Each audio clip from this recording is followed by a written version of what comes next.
ಹರೇ ನಮ ಆಚಾರ್ಯ, ನಮಸ್ಕಾರ.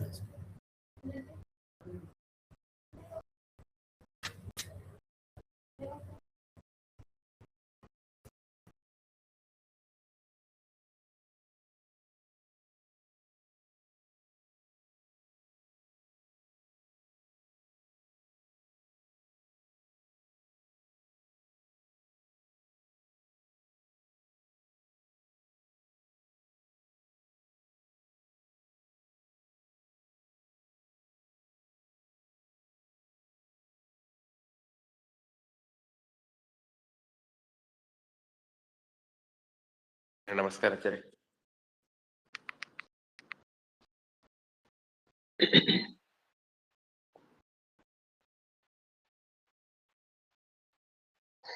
ಶ್ರೀ ಗುರುಭ್ಯೋ ನಮಃ. ಪರಮ ಗುರುಭ್ಯೋ ನಮಃ. ಶ್ರೀಮದಾನಂದ ತೀರ್ಥ ಭಗವತ್ಪಾದ ಆಚಾರ್ಯ ಗುರುಭ್ಯೋ ನಮಃ. ಹಂ ರಾಮಂ ನಾರಸಿಂಹಂ ವ್ಯಾಸಂ ನತ್ವಾ ಮುಕುಂದಪಿ ಜಗನ್ನಾಥಾಖ್ಯೇತಿನ ಕ್ರಿಯತೆ ಸುಪ್ರದೀಪಿಕಾ ಭಗವನ್ ಮಂಗರಚಿತಂ ಮಜಡಂ ದೇವಾಂ ಸದಾ ಆನಂದವೇತ್ತಮತ್ವಂ ಭಜೆ ತಾಪತ್ರಯಾಂ ಚಿತ್ರೈತ್ರೈಕಂ ಧೀರೈ ವಾಕ್ಯೇ ಮಾನಿ ರತಂತಿತೆ ಗುರುಭಾವಂ ಜಯಂತಿ ಭಾದಿತ್ರೀ ಸ್ವಾತ್ ಅಸ್ತಿಕಲ್ಪಿತಕಲ್ಪೋಯಂ ಪ್ರಕ್ಷಿಪ್ತಕಲ್ಪೇ ಸವಿ ವ್ಯಾಸ್ತಿರ್ಭೂಯಾತ್ ಸ್ಪೃಷ್ಟಾತ್ ಪ್ರಸಿದ್ಧಯೇ.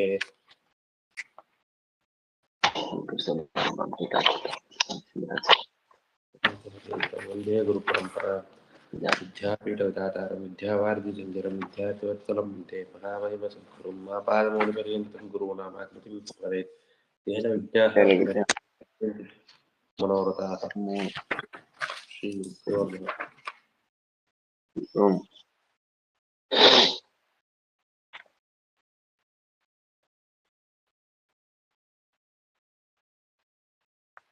ಓಂ ಕಂಪನಾತ್. ಓಂ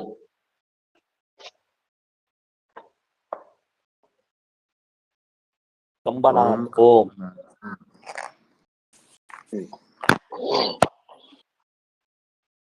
ಹಿಂದೆ ಅಪಶೂದ್ರಾಧಿಕರಣ ಅಂತ ಹೇಳಿ ಶೂದ್ರರಿಗೆ ವೇದ ವಿದ್ಯೆಯಲ್ಲಿ ಅಧಿಕಾರ ಇದೆಯೋ ಇಲ್ಲವೋ ಅಂತ ಪ್ರಶ್ನೆ ಬಂದಾಗ ಅಧಿಕಾರವಿಲ್ಲ ಅಂತ ಸಮರ್ಥನೆ ಮಾಡಿ ಅಪಶೂದ್ರಾಧಿಕರಣ ಅಂತ ಅಧಿಕರಣದಲ್ಲಿ ಅಧಿಕಾರಾಭಾವವನ್ನು ಸಮರ್ಥನೆ ಮಾಡಿ ಕೊಟ್ರು. ಈಗ ಈ ಮುಂದಿನ ಅಧಿಕರಣ ಕಂಪನಾಧಿಕರಣ ಅಂತ ಈ ಅಧಿಕರಣದ ಹೆಸರು. ಅಂದ್ರೆ ಇಲ್ಲಿ ಭಗವಂತನಿಗೆ ವಜ್ರ ಅಂತನ್ನುವಂತಹ ಯಾವ ನಾಮವಿದೆಯೋ ವಜ್ರ ಶಬ್ದದ ಸಮನ್ವಯವನ್ನು ಭಗವಂತನಲ್ಲಿ ಮಾಡ್ತಾರೆ.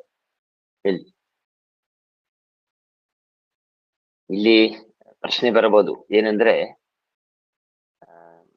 ಈ ವಜ್ರ ಅಂತನ್ನುವ ಏನು ನಾಮ ಹೆಸರಿದೆಯೋ ಈ ನಾಮ ಅಂತನ್ನೋದು ಲೋಕದಲ್ಲಿ ಅನ್ಯತ್ರ ಪ್ರಸಿದ್ಧವಾಗಿದೆ.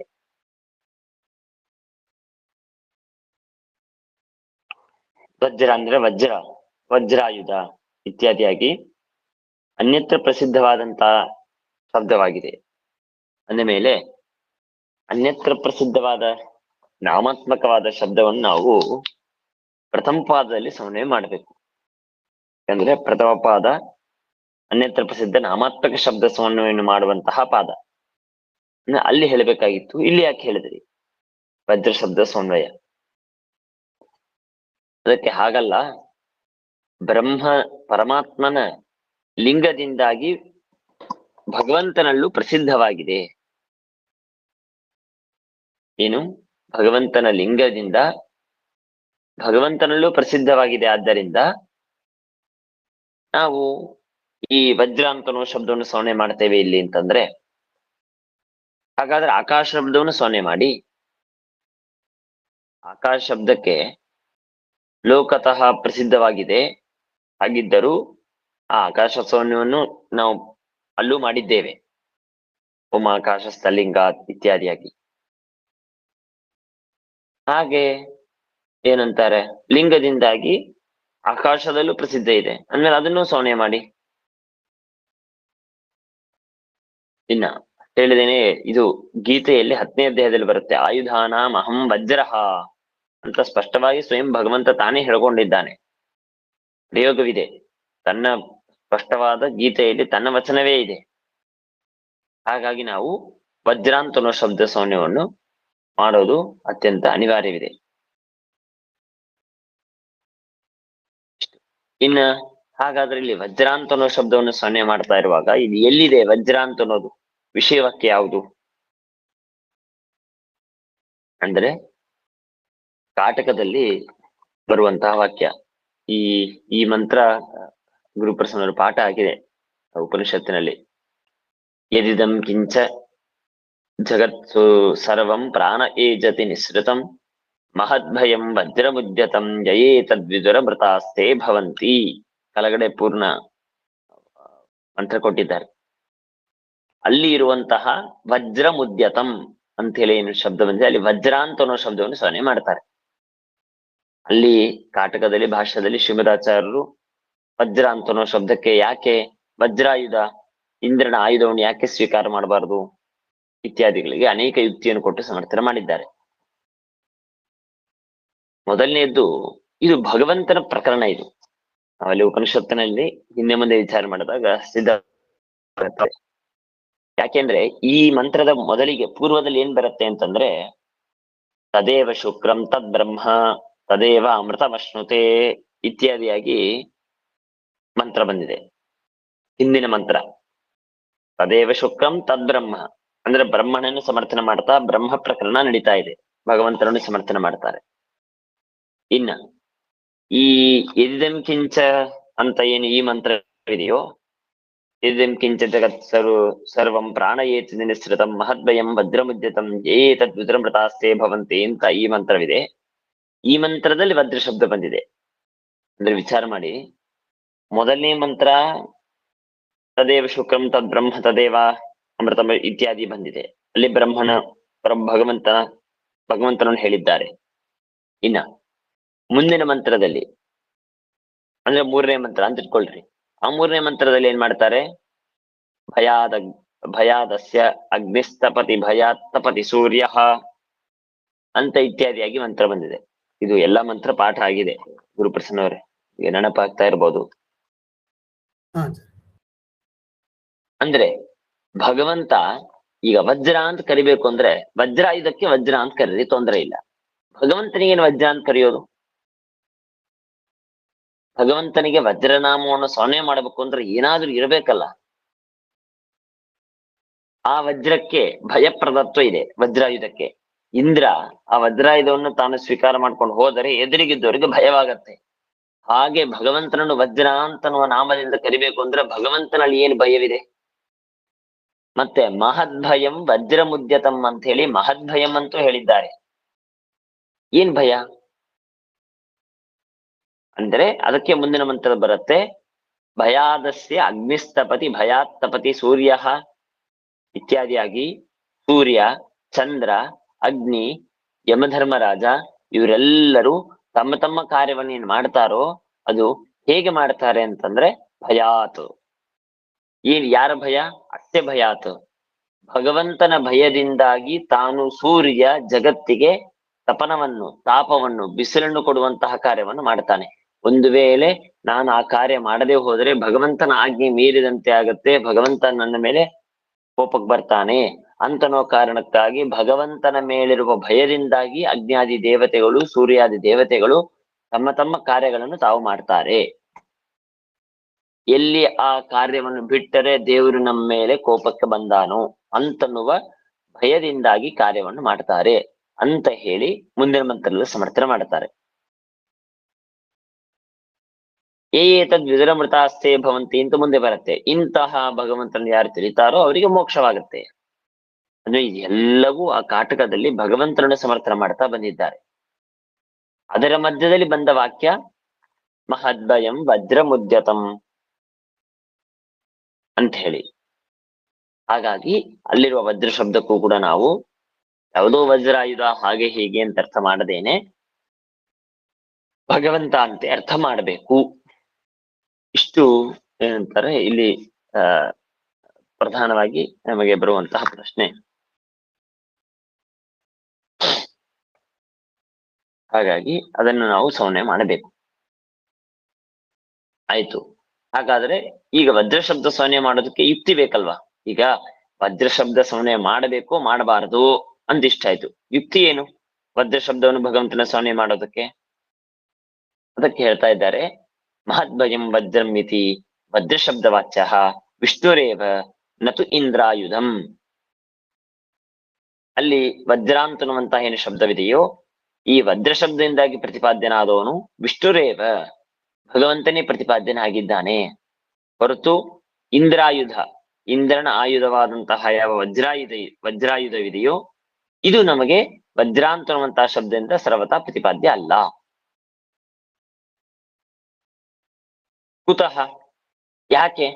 ಅಲ್ರಿ ವಜ್ರ ಶಬ್ದಕ್ಕೆ ನೀವು ಸ್ಪಷ್ಟವಾಗಿ ಒಂದು ವಜ್ರ ಅಥವಾ ವಜ್ರಾಯುಧ ಅಂತ ನಾವು ತಿಳಿದೇವೆ, ಅದನ್ನ ಅಲ್ಲ ಅಂತ ಯಾಕೆ ಹೇಳ್ಬೇಕು? ಅದಕ್ಕೆ ಯುಕ್ತಿ ಕಂಪನಾತ್. ಏನು ಕಂಪನಾತ್? ಅದು ಮಂತ್ರದಲ್ಲಿ ಬಂದಿದೆ. ಪ್ರಾಣ ಏಜತಿ ನಿಸೃತಂ, ಪ್ರಾಣ ಏಜತಿ ಸರ್ವಂ ಏಜತಿ.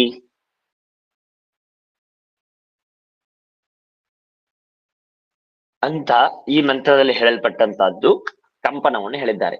ಕಂಪನ ಅಂದ್ರೆ ಏಜ್ಡ್ ಕಂಪನಿ, ಏಜತಿ ಅಂತ ಶಬ್ದಕ್ಕೆ ಕಂಪನ ಅಂತ ಅರ್ಥ. ಕಂಪನ ಅಂದ್ರೆ ಸರ್ವಚೇಷ್ಟಕತ್ವ ಅಂತರ್ಥ.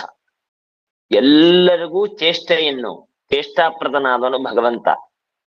ಆ ಕಾರಣಕ್ಕಾಗಿ ಕಂಪನ, ಭಯ, ಏಜನ ಎಲ್ಲವೂ ಒಂದೇ ಅರ್ಥದಲ್ಲಿ ಬರುತ್ತೆ. ಹಾಗಾಗಿ ಎಲ್ಲರೂ ನಾವು ಹೇಳಿದ್ವ ಭಯಾದಸ್ಯ ಅಗ್ನಿಸ್ತಪತಿ ಭಯಾತ್ತಪತಿ ಸೂರ್ಯ. ಸೂರ್ಯ ಮಾಡುವ ಕೆಲಸ, ಅಗ್ನಿ ಮಾಡುವ ಕೆಲಸ, ಚಂದ್ರ ಮಾಡುವ ಕೆಲಸ, ಯಮಧರ್ಮ ರಾಜ ಮಾಡುವ ಕೆಲಸ, ಇದು ಎಲ್ಲ ಕೆಲಸಗಳು ಯಾರಿಂದ ಮಾಡಿದ? ಯಾರ ಭಯದಿಂದ ಮಾಡಿದರು? ಭಗವಂತನಿಂದ. ಅಂದ ಮೇಲೆ ಯಾರು ಚೇಷ್ಟಕರಾದರು? ಚೇಷ್ಟೆಯನ್ನು ಕೊಡುವವರು, ಚೇಷ್ಟೆಯನ್ನು ಮಾಡಿಸುವವರು ಯಾರು? ಭಗವಂತ.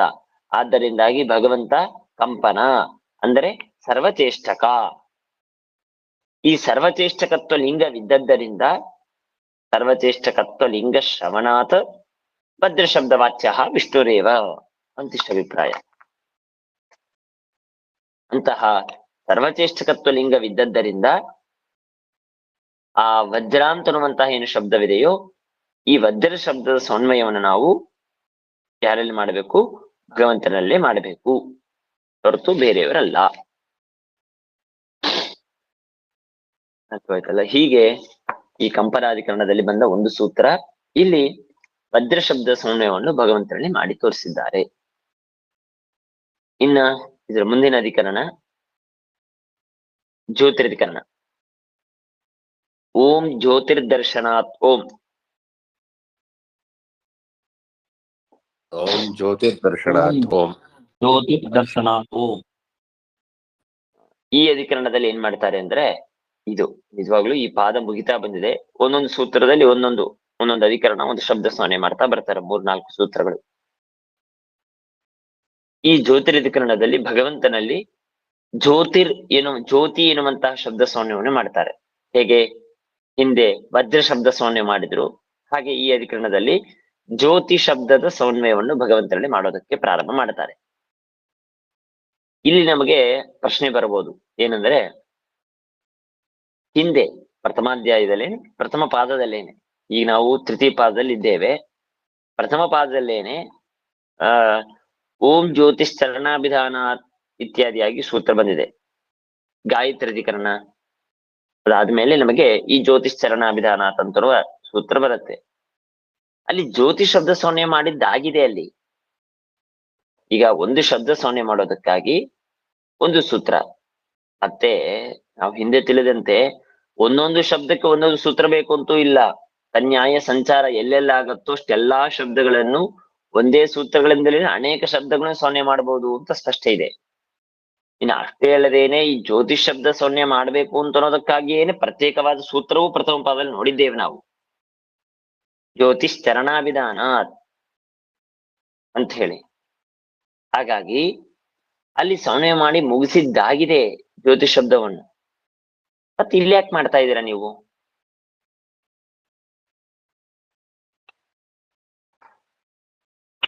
ಅಂತ ಪ್ರಶ್ನೆ ಬರುತ್ತೆ. ಅದಕ್ಕೆ ಏನು ಸಮಾಧಾನ ಅಂದ್ರೆ, ಹೌದು ಜ್ಯೋತಿಷ್ ಚರಣಾಭಿಧಾನ ತಂತ್ರದಲ್ಲಿ ಜ್ಯೋತಿಷ್ ಶಬ್ದ ಸೌನ್ಯ ಮಾಡಿದ್ದರೂ ಕೂಡ ಇಲ್ಲಿ ನಾವು ಮಾಡುವ ಜ್ಯೋತಿಷ್ ಶಬ್ದ ಸೌನ್ಯಕ್ಕೆ ವ್ಯತ್ಯಾಸವೇನಂತಂದ್ರೆ, ಉಭಯತ್ರ ಪ್ರಸಿದ್ಧವಾದ ಜ್ಯೋತಿಷ್ ಶಬ್ದ ಸೌನ್ಯವನ್ನು ಇಲ್ಲಿ ಮಾಡ್ತಾ ಇದ್ದಾರೆ, ಅನ್ಯತ್ರ ಪ್ರಸಿದ್ಧವಾದ ಜ್ಯೋತಿಷ್ ಶಬ್ದ ಸೌನ್ಯವನ್ನು ಅಲ್ಲಿ ಮಾಡ್ತಾ ಇದ್ದಾರೆ. ಉಭಯತ್ರ ಪ್ರಸಿದ್ಧ ಶಬ್ದ ಸೌನ್ಯ ಪಾದವಿದು.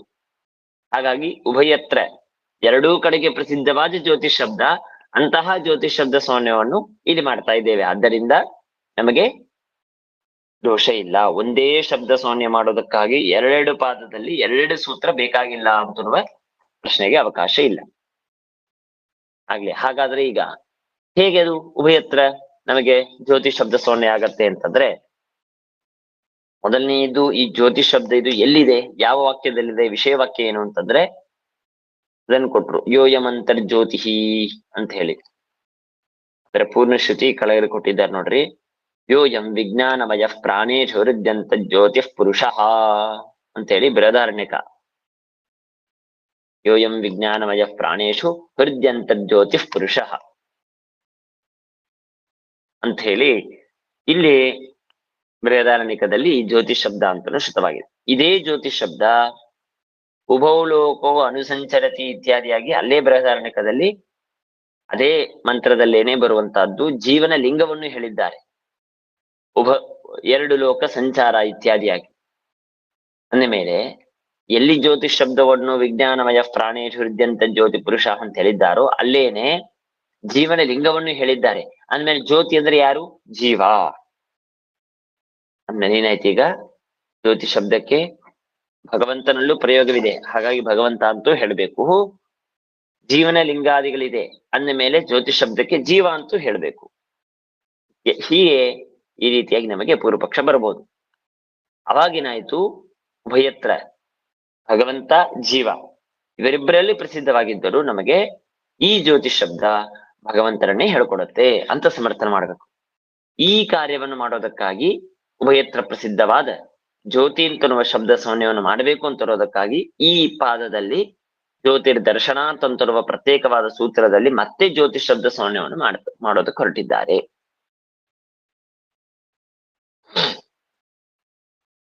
ಹೀಗೆ ನಾವು ಮುಂದೆ ತಿಳ್ಕೊಳ್ಬೇಕು. ಮುಂದಿನ ಅಧಿಕರಣದಲ್ಲಿ ಆಕಾಶದ ಸೌನ್ಯ ಮಾಡ್ತಾರೆ, ಈ ಅಧಿಕರಣದಲ್ಲಿ ಜ್ಯೋತಿಷ್ ಶಬ್ದ ಸೌನ್ಯ ಮಾಡ್ತಾರೆ.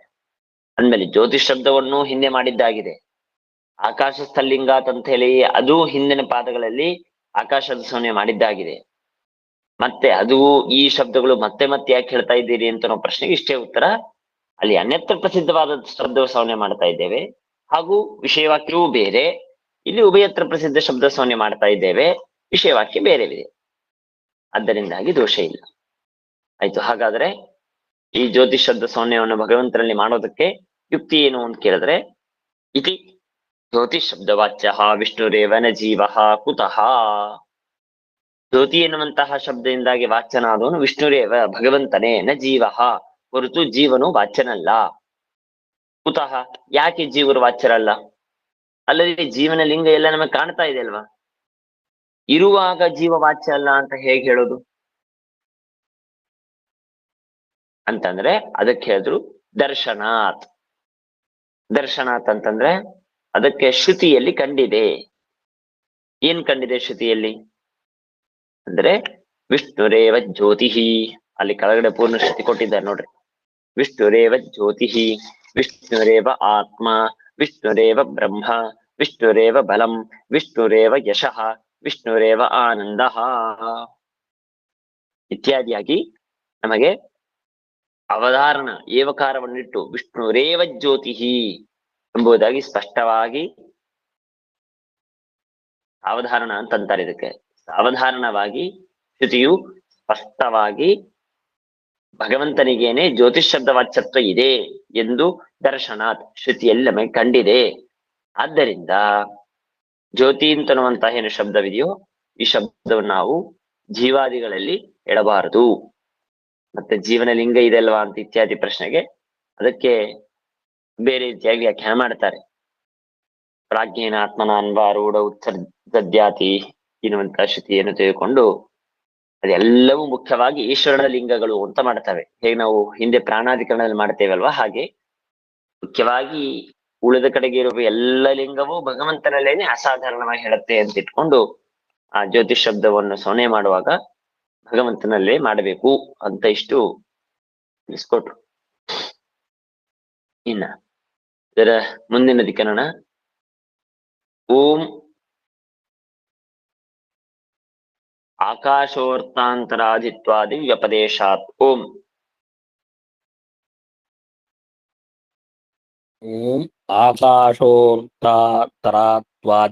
ವ್ಯಪದೇಶಾತ್ ಓಂ ಆಕಾಶಃ ಅರ್ಥಾಂತರತ್ವಾದಿ ವ್ಯಪದೇಶಾತ್. ಇಷ್ಟು ನಿಮಗೆ ಶಬ್ದದ ವ್ಯವಸ್ಥೆ ಅಂದ್ರೆ ಭಾಗವಿದೆ.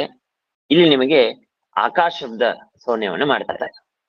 ಇಲ್ಲೂ ಅಷ್ಟೇ ಹಿಂದೆ ಹೇಳಿದಂತೆ ಪ್ರಥಮ ಪಾದದಲ್ಲಿ ಆಕಾಶ ಸ್ಥಲಿಂಗಾತ್ ಅಂತ ಹೇಳಿ ಬ್ರಹ್ಮನಲ್ಲಿ ಆಕಾಶ ಶಬ್ದ ಪ್ರಯೋಗವನ್ನು ಕಂಡಿದೆ. ಅದನ್ನು ನಾವು ಸಮನ್ವಯವನ್ನು ಮಾಡಿದ್ದಾಗಿದೆ. ಮತ್ತಿಲ್ಲಿ ಯಾಕೆ ಮಾಡ್ತಾ ಇದ್ದೀರಿ ಅಂತ ಪ್ರಶ್ನೆಗೆ, ಇಲ್ಲಿ ಮತ್ತೆ ಉಭಯತ್ರ ಪ್ರಸಿದ್ಧ ಶಬ್ದಗಳು ಅಂದ್ರೆ ಆಕಾಶ ಅಂತನೋ ಶಬ್ದಕ್ಕೆ ಭಗವಂತನಲ್ಲೂ ಪ್ರಯೋಗವಿದೆ, ಹಾಗೂ ಆಕಾಶದಲ್ಲೂ ಪ್ರಯೋಗವಿದೆ. ಹಾಗೆ ಉಭಯತ್ರ ಪ್ರಸಿದ್ಧವಾದ ಯಾವೊಂದು ಆಕಾಶ ಶಬ್ದವಿದೆಯೋ ಆ ಆಕಾಶ ಶಬ್ದದ ಸೌನ್ಯವನ್ನು ಈ ಪಾದದಲ್ಲಿ ಈ ಅಧಿಕರಣದಲ್ಲಿ ಮಾಡ್ತಾ ಇದ್ದಾರೆ. ಆದ್ದರಿಂದ ಸಮಸ್ಯೆ ಇಲ್ಲ. ಆಯ್ತು. ಹಾಗಾದ್ರೆ ಈ ಅಧಿಕರಣಕ್ಕೆ ಪೂರ್ವ ಪಕ್ಷವೇನು ಅಂತಂದ್ರೆ, ಮೊದಲನೇದು ವಿಷಯವಾಕ್ಯ ಏನಂದ್ರೆ ಆಕಾಶೋ ಹವೈ ನಾಮ ಅಂತ. ಇದು ನಿಮಗೆ ವಿಷಯವಾಕ್ಯ. ಆಕಾಶೋ ಹವೈ ನಾಮ ನಾಮರೂಪಯೋ ನಿರ್ವಹಿತ ಇತ್ಯಾದಿಯಾಗಿ ಛಾಂದೋಗ್ಯೋಪನಿಷತ್ತಲ್ಲಿ ಬರುವಂತಹ ವಾಕ್ಯ. ಆಕಾಶೋ ಹವೈ ನಾಮ ನಾಮರೂಪಯೋರ್ ನಿರ್ವಹಿತ ಅಂತನ್ನುವ ಛಾಂದೋಗ್ಯ ವಾಕ್ಯದಲ್ಲಿ ಶ್ರುತಿಯಲ್ಲಿ ಶ್ರುತವಾದಂತಹ ಏನು ಆಕಾಶ ಶಬ್ದವಿದೆಯೋ ಈ ಆಕಾಶ ಶಬ್ದ ಇದು ನಮಗೆ ಪ್ರಸಿದ್ಧವಾದ ಏನೊಂದು ಅವ್ಯಾಕೃತ ಆಕಾಶವಿದೆ, ಆ ಅವ್ಯಾಕೃತ ಆಕಾಶವನ್ನು ಹೇಳುತ್ತೆ. ಯಾಕೆಂದ್ರೆ ನಮ್ಮ ಲೋಕದಲ್ಲಿ ಹಾಗೆ ಪ್ರಸಿದ್ಧಿ ಇದೆ. ಆಕಾಶ ಶಬ್ದಕ್ಕೆ ಅವ್ಯಾಕೃತವಾದ ಆಕಾಶಾದಿಗಳನ್ನು ನಾವು ವ್ಯವಹಾರ ಮಾಡೋದು. ಅಂದ ಮೇಲೆ ಭಗವಂತ ಅಲ್ಲ. ಆದರೆ ಅದೇ ಆಕಾಶ ಶಬ್ದ ಭಗವಂತನಲ್ಲೂ ಪ್ರಯೋಗ ಕಂಡಿದೆ. ಆದರೆ ಪ್ರಸಿದ್ಧವಾದ ಅವ್ಯಾಕೃತ ಆಕಾಶವನ್ನೇ ಆಕಾಶ ಅಂತ ತಿಳಿದುಕೊಳ್ಳಬೇಕು ಅಂತ ಪೂರ್ವ ಪಕ್ಷಿಗಳು. ಅದಕ್ಕಂದ್ರು ಹಾಗಲ್ಲ. ಆ ಆಕಾಶ ಶಬ್ದಕ್ಕೆ ಮುಖ್ಯವಾಗಿ ಭಗವಂತನೇ ವಾಚ್ಯ ಅಂತ ಸಮರ್ಥನೆ ಮಾಡೋದಕ್ಕಾಗಿ ಈ ಸೂತ್ರ ಆಕಾಶ ಅರ್ಥಾಂತರತ್ವಾದಿ ವ್ಯಪದೇಶಾತ್ ಅಂತನ್ನುವ ಸೂತ್ರ ಹೊರಟಿದೆ. ಏನು ಮೊದಲಿಗೆ ಅರ್ಥಾಂತರತ್ವಾದಿ ಅಂತಂದ್ರೆ ಅರ್ಥವೇನು ಅಂತಂದ್ರೆ, ಇಲ್ಲಿ ಅರ್ಥಾಂತರತ್ವಾದಿ ಅಂತ ನಾವು ಕಡೆ ಹೀಗೆ ವಿಗ್ರಹ ಮಾಡ್ಕೊಳ್ಬೇಕು. ಅನ್ಯ ಅರ್ಥ ಅರ್ಥಾಂತರಂ. ಅನ್ಯ ಅರ್ಥ ಅರ್ಥಾಂತರಂ ಅಂದ್ರೆ ಅರ್ಥವೇನು ಅಂದ್ರೆ ಅನ್ಯ ಶಬ್ದಕ್ಕೆ ವಿಲಕ್ಷಣ ಅಂತ ಅರ್ಥ. ಅಂದ್ರೆ ಅರ್ಥಾಂತರ ಅಂತ ನಾವು ಶಬ್ದಕ್ಕೆ ಅರ್ಥ ಏನಾಯ್ತು ಅಂದ್ರೆ ವಿಲಕ್ಷಣವಾದ ಪದಾರ್ಥ ಅಂತ ಅರ್ಥವಾಯ್ತು. ವಿಲಕ್ಷಣವಾದ ಅರ್ಥ. ತಸ್ಯ ಭಾವ ಅರ್ಥಾಂತರತ್ವಂ, ಅದು ಧರ್ಮವಾಚಕವಾದ ಶಬ್ದ ಆಯ್ತು. ಹಾಗಾದ್ರೆ ಅರ್ಥಾಂತರತ್ವ ಅಂತಂದ್ರೆ ಅಭಿಪ್ರಾಯವೇನು? ಜಗದ್ವಿಲಕ್ಷಣವಾದ ವಸ್ತು ಅಂತ ಇಷ್ಟ ಅರ್ಥವಾಯ್ತು. ಏನು ಜಗದ್ವಿಲಕ್ಷಣವಾದ ವಸ್ತು ಅಂದರೆ, ಅದಕ್ಕೆ ನಾವು ಆ ವಿಷಯವಾಕ್ಯದಲ್ಲಿ ಆಕಾಶೋ ಹವೈ ನಾಮ ನಾಮರೂಪಯೋ ನಿರ್ವಹಿತ ಅಂತ ಮುಂದೆ ಒಂದು ಶಬ್ದವಿದೆ. ಅಲ್ಲಿ ಜಗದ್ವಿಲಕ್ಷಣತ್ವವನ್ನು ಹೇಳ್ತಾ ಇದ್ದಾರೆ. ಆದ್ದರಿಂದ ಭಗವಂತನೇನೆ ಆಕಾಶ ಶಬ್ದ ವಾಚ್ಯ ಅಂತ ಹೇಳಿದ. ವಿಷ್ಣು ನತು ಅವ್ಯಾಕೃತ ಆಕಾಶ, ಭಗವಂತನೇ ಆಕಾಶ ಶಬ್ದ ವಾಚ್ಯ ಅಂತ ಹೇಳಬೇಕೆ ಹೊರತು ಅವ್ಯಾಕೃತ ಆಕಾಶ ಅಂತ ಹೇಳಬಾರದು. ಯಾಕೆ? ಅರ್ಥಾಂತರತ್ವಾದಿ ವ್ಯಪದೇಶ ಅಂದರೆ ಏನು? ಆದಿ ಶಬ್ದವನ್ನು ಬಿಟ್ಬಿಡೋಣ, ಮೊದಲಿಗೆ ಅರ್ಥಾಂತರತ್ವ ವ್ಯಪದೇಶ ಅಂತ ತಗೊಳ್ಳೋಣ. ಅಂದ್ರೆ ಜಗದ್ವಿಲಕ್ಷಣತ್ವೇನ ವ್ಯಪದೇಶ ಮಾಡ್ತಾ ಇದ್ದಾರೆ. ಈ ಜಗದ್ವಿಲಕ್ಷಣತ್ವೇನ ತೇ ಇದಂತರ ಇತಿ ವಾಕ್ಯೆ ವಿಷ್ಣೋ ನಾಮ ರೂಪ ರಾಹಿತ್ಯಾಖ್ಯ ವಿಲಕ್ಷಣಾರ್ಥತ್ವಸ್ಯ ತೇ ಇದಂತರ ಅಂತ ಮುಂದಿನ ಮಂತ್ರ ಪ್ರಸಂಗದಲ್ಲಿ ತೇ ಇದಂತರ ಬ್ರಹ್ಮ ಹಾಗೂ ನಾಮರೂಪಯೋ ನಿರ್ವಹಿತ, ಅದೇ ಪ್ರಕರಣದಲ್ಲಿ ಬ್ರಹ್ಮನಿಗೆ ನಾಮರೂಪಯೋ ನಿರ್ವಹಿತ ಅಂತ ಹೇಳಿ ನಾಮರೂಪದಿಂದ ವಿಲಕ್ಷಣನಾದೋಣು ಅಂತ ಇದ್ದಾರೆ. ಅಂದ್ರೆ ನಾಮರೂಪದಿಂದ ವಿಲಕ್ಷಣ ಅಂತಂದ್ರೆ ಭಗವಂತನಿಗೆ ಈ ನಾಮ ಅಂತ ಅನ್ನೋದಕ್ಕೆ ಅಭಿಪ್ರಾಯವೇನಂತಂದ್ರೆ, ಯಥೋ ವಾಚೋ ನಿವರ್ತಂತೆ ಅಪ್ರಾಹಪ್ಯ ಮನಸಾ ಸಹ ಅಂತ ಉಪನಿಷತ್ತಿನ ಹೇಳಿದಂತೆ, ಯಾರು ಶಬ್ದದಿಂದಾಗಿ ಗೋಚರರೇ ಅಲ್ಲ, ಭಗವಂತನನ್ನು ಶಬ್ದದಿಂದಾಗಿ ಕರೆಯೋದಕ್ಕೆ ಸಾಧ್ಯವೇ ಇಲ್ಲ. ಆಯ್ತಪ್ಪ, ನಾನು ದೇವರನ್ನು ಪೂರ್ಣವಾಗಿ ತಿಳಿದುಕೊಂಡಿದ್ದೇನೆ ಈ ವಾಕ್ಯಗಳಿಂದ ಈ ಆಗಮದಿಂದ ಅಂತ ಹೇಳೋದಕ್ಕೆ ಸಾಧ್ಯವೇ ಇಲ್ಲ ಭಗವಂತನನ್ನು. ಈಗ ನಾರಾಯಣ, ಗೋವಿಂದ, ಕೃಷ್ಣ ಅಂತ ನಮ್ಗೆ ಹೆಸರಿಟ್ಟಾಗ ಆ ಹೆಸರಿಂದ ನಮ್ಮನ್ನು ಕರಿಬಹುದು, ನಾವು ನೋಡ್ತೇವೆ. ಹಾಗೆ ಭಗವಂತ ನಾಮದಿಂದಾಗಿ ಅವನ ವ್ಯಕ್ತಿತ್ವ ಪರಿಚಯ ಪೂರ್ಣವಾಗಿ ಆಗೋದಕ್ಕೆ ಸಾಧ್ಯವಿಲ್ಲ ಅವನಿಗೆ. ಆದ್ರಿಂದ ಭಗವಂತನಿಗೆ ಅನಾಮ, ನಾಮವೇ ಇಲ್ಲ ಭಗವಂತನಿಗೆ. ಅಂತ ಹೇಳೋದು. ಇನ್ನ ಹಾಗೆ ಭಗವಂತನಿಗೆ ರೂಪವೂ ಇಲ್ಲ. ರೂಪ ಇಲ್ಲ ಅಂತಂದ್ರೆ ಪ್ರಾಕೃತವಾದ ರೂಪ ಇಲ್ಲ. ಅರೂಪಂ ಅವ್ಯಯಂ ಎನ್ನುವಂತಹ ಇದು ಕಾಟಕದಲ್ಲೇ ಬರುತ್ತೆ. ಭಗವಂತನಿಗೆ ಅರೂಪ ಅಂತ ಕರೀತಾರೆ. ಯಾಕೆ ಅರೂಪ ಅಂತ ಕರೀತಾರೆ? ನಮಗೂ ನಿಮಗೂ ಇರುವಂತಹ ಪ್ರಾಕೃತವಾದ ರೂಪ ಭಗವಂತನಿಗೆ ಸರ್ವಥಾ ಇಲ್ಲೇ ಇಲ್ಲ ಅಂತನೋ ಕಾರಣಕ್ಕಾಗಿ ಅರೂಪ ಅಂತ ಕರೆದ್ರು. ಹಾಗಾದ್ರೆ ಏನಾದ ಭಗವಂತ? ನಮಗಿರುವಂತೆ ನಾಮವಿಲ್ಲ, ನಮಗಿರುವಂತೆ ರೂಪವಿಲ್ಲ ಎನ್ನುವ ಕಾರಣಕ್ಕಾಗಿ ಅರ್ಥಾಂತರ ಅಂದ್ರೆ ವಿಲಕ್ಷಣನಾದ ವಸ್ತು. ಅಂದ್ರೆ ನಾಮರೂಪದಿಂದ ವಿಲಕ್ಷಣ. ಪ್ರಾಕೃತವಾದ ನಾಮ ರೂಪ ಯಾವುದೂ ಇಲ್ಲ ಭಗವಂತನಿಗೆ. ಇದು ಅರ್ಥಾಂತರತ್ವ ವ್ಯಪದೇಶ ಅಂತನ್ನೋದಕ್ಕೆ. ಈಗ ಆಕಾಶ ಶಬ್ದ ಅವ್ಯಾಕೃತ ಆಕಾಶವನ್ನು ಹೇಳಬಹುದು, ಭಗವಂತನನ್ನು ಹೇಳಬಹುದು. ಅದರಲ್ಲಿ ಭಗವಂತನನ್ನೇ ಹೇಳ್ತೀರಾ ಯಾಕೆ? ಅವನೇ ಅರ್ಥಾಂತರ. ಅಂದ್ರೆ ಜಗದ್ವಿಲಕ್ಷಣನಾದ ವಸ್ತು, ಪ್ರಾಕೃತವಾದ ನಾಮರೂಪಗಳಿಂದಾಗಿ ಇದ್ದವನು. ಆದ್ದರಿಂದ ಏನಾಯ್ತು? ಭಗವಂತನಿಗೇನೆ ಅರ್ಥಾಂತರತ್ವ ವ್ಯಪದೇಶ. ಜಗದ್ವಿಲಕ್ಷಣವಾದ ಪದಾರ್ಥತ್ವೇನ ನಮಗೆ ಸ್ವಯಂ ಅದೇ ಉಪನಿಷತ್ತೇ ನಮಗೆ ಹೇಳ್ತಾ ಇದೆ. ಆದ್ದರಿಂದ ಆಕಾಶ ಶಬ್ದ ವಾಚ್ಯತ್ವವನ್ನು ಭಗವಂತನಲ್ಲೇನೆ ಮಾಡಬೇಕೇ ಹೊರತು ಬೇರೆಯವರಲ್ಲಿ ಮಾಡಬಾರದು. ಇದು ಒಂದು. ಇನ್ನ ಅರ್ಥಾಂತರತ್ವಾದಿ ವ್ಯಪದೇಶ ಅಂತ ಹೇಳಿ ಆದಿಶಬ್ದ ಇಟ್ಟಿದ್ದಾರೆ. ಆ ಆದಿಶಬ್ದದ ಅಭಿಪ್ರಾಯವೇನು ಅಂತಂದ್ರೆ ಬ್ರಹ್ಮತ್ವ ವ್ಯಪದೇಶ, ಅಮೃತತ್ವ ವ್ಯಪದೇಶ. ತದೇವ ಶುಕ್ರಂ ತದ್ ಬ್ರಹ್ಮ ತದೇವ ಅಮೃತಮಶ್ನುತೆ ಇತ್ಯಾದಿಯಾಗಿ ಬ್ರಹ್ಮನಿಗೆ ಬ್ರಹ್ಮತ್ವವನ್ನು, ಭಗವಂತನಿಗೆ ಬ್ರಹ್ಮತ್ವವನ್ನು ಹಾಗೂ ಅಮೃತತ್ವವನ್ನು ವ್ಯಪದೇಶ ಮಾಡ್ತಾ ಇದ್ದಾರೆ, ಅಂದ್ರೆ ಹೇಳ್ತಾ ಇದ್ದಾರೆ. ಈ ಕಾರಣಗಳಿಂದ ನಾವೇನ್ ಮಾಡ್ಬೇಕು?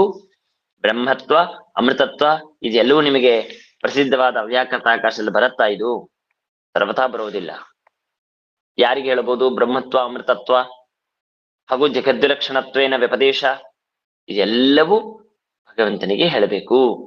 ಆದ್ದರಿಂದ ನಾವು ಆಕಾಶ ಶಬ್ದವನ್ನು ಯದ್ಯಪಿ ನಮಗೆ ಅವ್ಯಾಕೃತ ಆಕಾಶದಲ್ಲಿ ಪ್ರಸಿದ್ಧ ಇದ್ದರೂ ನಾವು ಈ ಆಕಾಶ ಶಬ್ದವನ್ನು ಭಗವಂತನಲ್ಲಿ ಸ್ಮರಣೆ ಮಾಡಿಕೊಳ್ಳಬೇಕು. ಹೀಗೆ ಏನಂತಾರೆ? ಚೇದಂತರ ಇತಿ ವಾಕ್ಯ ವಿಷ್ಣು ನಾಮ ರೂಪ ರಾಹಿತ್ಯಾಖ್ಯ ವಿಲಕ್ಷಣಾರ್ಥತ್ವಸ್ಯ ಒಂದು ಆದಿಶಬ್ದ ಗೃಹೀತ ಬ್ರಹ್ಮತ್ವ ಅಮೃತತ್ವಯೋಶ್ಚ ಉಕ್ತತ್ವ. ಆದಿಶಬ್ದದಿಂದ ಅರ್ಥಾಂತರತ್ವಾದಿ ಎನ್ನುಳಿರುವ ಆದಿಶಬ್ದದಿಂದ ಬ್ರಹ್ಮತ್ವ ಅಮೃತತ್ವಗಳನ್ನು ಸೂಚನೆ ಮಾಡಿದ್ದಾರೆ. ಆ ಕಾರಣದಿಂದ ಮೂರು ಕಾರಣ: ಒಂದು ಜಗದ್ವಿಲಕ್ಷಣಾರ್ಥತ್ವ, ಇನ್ನೊಂದು ಆದಿಪದದಿಂದ ಬ್ರಹ್ಮತ್ವ, ಮೃತತ್ವ ಇತ್ಯಾದಿ ಕಾರಣದಿಂದ ಆಕಾಶ ಶಬ್ದ ಸೌಮ್ಯವನ್ನು ಭಗವಂತನಲ್ಲೇ ಮಾಡಬೇಕು ಅಂತ ಇಷ್ಟು ಸಮರ್ಥನೆ ಮಾಡಿಕೊಟ್ರು. ಇನ್ನ ಮುಂದೆ ಎರಡು ಅಧಿಕರಣ, ಎರಡು ಸೂತ್ರವಿದೆ. ಒಂದು ಸುಷುಪ್ತಿ ಅಧಿಕರಣ, ಇನ್ನೊಂದು ಬ್ರಾಹ್ಮಣಾಧಿಕರಣ ಅಂತ ಈ ಅಧಿಕರಣದ ಕೊನೆಯ ಎರಡು ಸೂತ್ರಗಳು. ಈ ಪಾದದಲ್ಲಿ ನಾವು ಮುಂದಿನ ಪಾಠದಲ್ಲಿ ವಿಚಾರ ಮಾಡೋಣ. ಹರೇ ನಮಃ. ನಮಸ್ಕಾರ ಆಚಾರ್ಯ. ಹರೇ ನಮಃ. ಶ್ರೀಕೃಷ್ಣಾರ್ಪಣ. ನಮಸ್ಕಾರ. ಧನ್ಯವಾದ.